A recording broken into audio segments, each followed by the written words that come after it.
السلام علیکم ورحمۃ اللہ وبرکاتہ۔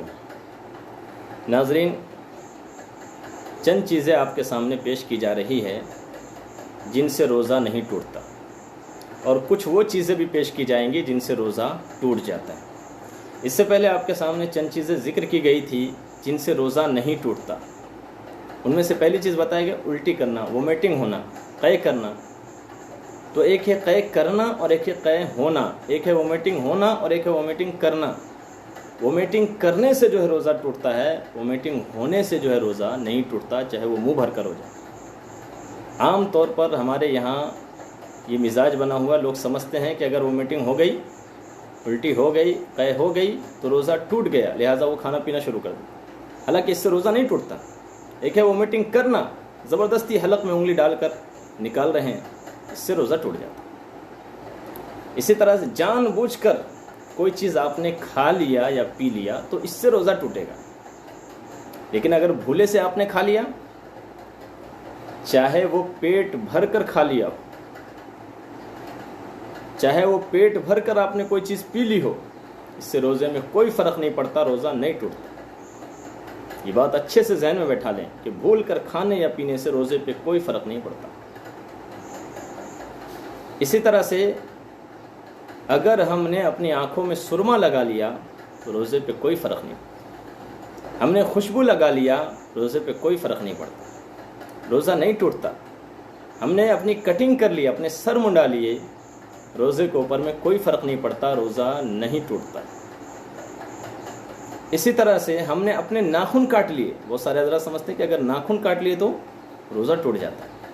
بھائی روزے پہ اس سے کوئی فرق نہیں پڑتا، روزہ نہیں ٹوٹتا، نہ روزہ مکروہ ہوتا، کوئی حرج نہیں۔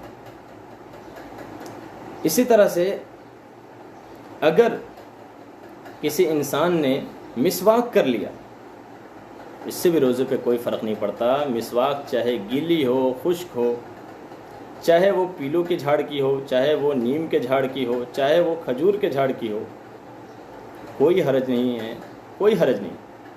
اور اس سے روزے کے اوپر میں کوئی فرق نہیں پڑتا، بلکہ مسواک کی بہت بڑی فضیلتیں آئی، بہت بڑی فضیلتیں۔ فرمایا مسواک کے 70 فائدے بتلائے گئے، 70 فائدے۔ ادنا فائدہ کہ منہ کی بو زائل ہوتی ہے، اور اعلیٰ فائدہ یہ ہے کہ مرتے وقت کلمہ نصیب ہوتا ہے۔ لہذا ہر ایک کو اپنی مسواک اپنے ساتھ رکھنے چاہیے۔ مسواک اللہ کے نبی صلی اللہ علیہ وسلم کے بارے میں امی عائشہ رضی اللہ تعالیٰ عنہ فرماتی ہیں کہ اللہ کے نبی جب بھی گھر آتے تھے تو مسواک کرتے ہوئے آتے تھے، جب بھی آتے تھے تو پہلے مسواک کرتے تھے۔ یہ اللہ کے نبی صلی اللہ علیہ وسلم کی سنت تھی۔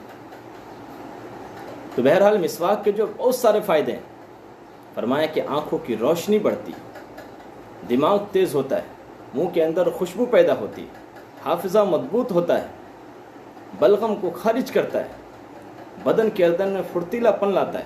وہ انسان اگر سست رفتار ہو، وہ سست ہو، اس کو مسواک دے دیں آپ، دیکھیے اللہ رب العزت کیسے اس کے اندر پھرتیلا پن لاتا ہے، کیسے اس کی سستی ختم ہوتی۔ دماغ کمزور ہو، مسواک کا اہتمام کریں۔ آنکھوں میں کمزوری ہو، مسواک کا اہتمام کریں۔ منہ میں خوشبو چاہتا ہو، مسواک کا اہتمام کریں۔ مسواک کر کے پڑھی گئی نماز بڑی فضیلت رکھتی ہے۔ 2 رکعت جو مسواک کر کے پڑھی جائے، ایسی 70 رکعتوں سے افضل ہے جو بغیر مسواک کے پڑھی گئی، بہت بڑی فضیلت ہے۔ تو لہذا مسواک کرنے سے کوئی فرق نہیں پڑتا۔ بہت سارے حضرات سمجھتے ہیں کہ مسواک کرنے سے جو ہے روزہ جو ہے ٹوٹ جاتا ہے، یہ ایسی کوئی بات نہیں۔ اسی طرح سے خوشبو لگانے سے روزے کے اوپر میں کوئی فرق نہیں پڑتا۔ خوشبو لگائیے، بہت اچھی بات ہے۔